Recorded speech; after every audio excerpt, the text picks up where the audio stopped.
सदियों से लोक संगीत में रचे बसे और पारंपरिक समारोहों की शान बने देवभूमि उत्तराखंड के लोकप्रिय वाद्य यंत्र ढोल दमोह और मसक बाजा अब धीरे धीरे विलुप्ति के कगार पर पहुंच चुके हैं।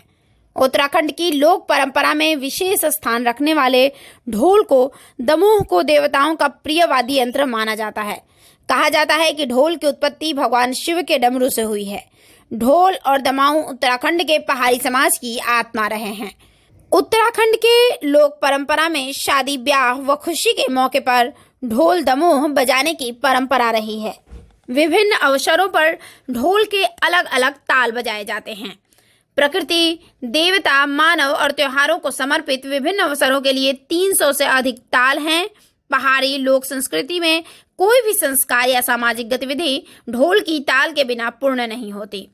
धार्मिक अनुष्ठानों, मेलों और त्योहारों में इनकी छाप हमेशा ही देखने को मिल जाती है।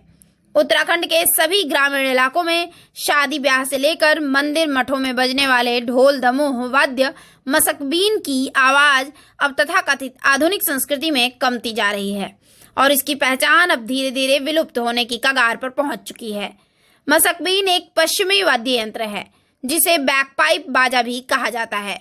यह मूल रूप से स्कॉटलैंड का प्रसिद्ध वाद्य यंत्र है जिसे ब्रिटिश सेना द्वारा करीब 200 साल पहले भारत लाया गया था और ब्रिटिश सेना में शामिल गढ़वाली कुमाऊनी सैनिकों ने इसे लोकप्रिय बनाया, जिसके बाद यह गढ़वाल में लोक संगीत और पारंपरिक समारोहों का हिस्सा बन गया।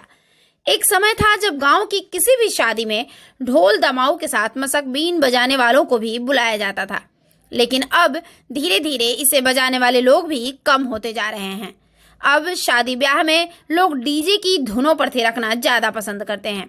गौरतलब है कि अब इन वाद्य यंत्रों को बजाने वाले धीरे धीरे बहुत कम नजर आ रहे हैं। वाद्य यंत्र बजाने वाले लोगों का कहना है कि जब से शादी ब्याह में बैंड बाजे वगैरह बजने शुरू हो गए हैं, तब से हम लोग काफी बेरोजगार हो गए हैं। अब यह ढोल दमोह एवं मसकबीन बजाने वाले लोग सरकार से गुहार लगा रहे हैं कि उनकी इस संस्कृति को बचाने में सरकार मदद करे। उन्होंने बताया कि वे लोग अपने दादा और परदादा के समय से इन वाद्य यंत्रों का प्रयोग करते आए हैं और जब तक हम जीवित हैं तब तक अपने इस परंपरा को जीवित रखने का प्रयास करेंगे। ढोल दमोह का अभी भी ग्रामीण इलाकों में धार्मिक कार्यों में बड़ा महत्व माना जाता है। इसी ढोल दमोह से पहाड़ों में देवी देवताओं को प्रसन्न किया जाता है, लेकिन अब ढोल दमोह बजाने वाले लोग इस काम को छोड़कर दूसरे कामों में रुचि रखने लग गए हैं। लेकिन गढ़वाल, हिमालय के पहाड़ी क्षेत्रों में बसे ग्रामीण इलाकों में अब भी मेले, त्योहारों और धार्मिक अनुष्ठानों में ढोल दमोह की आवाज जरूर सुनाई देती है। चमोली जिले के कई ग्रामीण इलाकों में अब भी परंपराओं को शिद्दत से निभा रहे हैं लोग। पांडव नृत्य में पांडव ताल पर झूमते अपनी जड़ों और संस्कृति से जुड़े लोग ही इन प्राचीन देवताओं के प्रिय वाद्य यंत्रों की उत्साह से भर देने वाली मधुरतान को जीवित रखे हुए हैं। जोशीमठ चमोली से नवीन भंडारी की रिपोर्ट।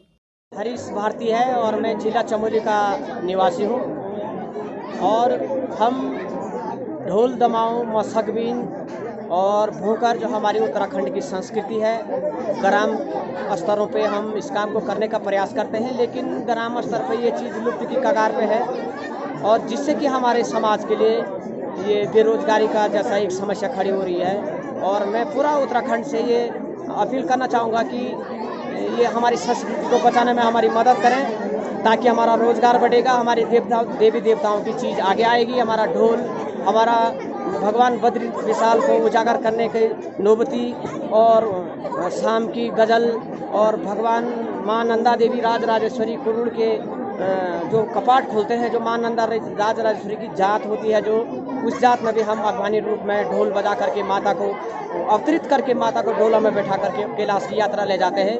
और इस चीज़ को अब नौजवान, हमारे जो नव पीढ़ी है, नौजवान भाई सीखने को मुँह मोड़ रहे हैं। इसका कारण क्या है कि वो लोग आए, सीखे और मान सम्मान है, इसमें बहुत अच्छी व्यवस्था हो रही। जहाँ भी हम जा रहे हैं मेरे साथ तो बहुत अच्छा बर्ताव मेरे क्षेत्रीय भाइयों का हो रहा है और मैं ये कहूँगा अपने नौजवान भाइयों को कि अपनी इस परंपरा को ना छोड़ें, इसको और आके अच्छे ढंग से करें। और ज़्यादा ना बोलते हुए हरीश भारती का नमस्कार।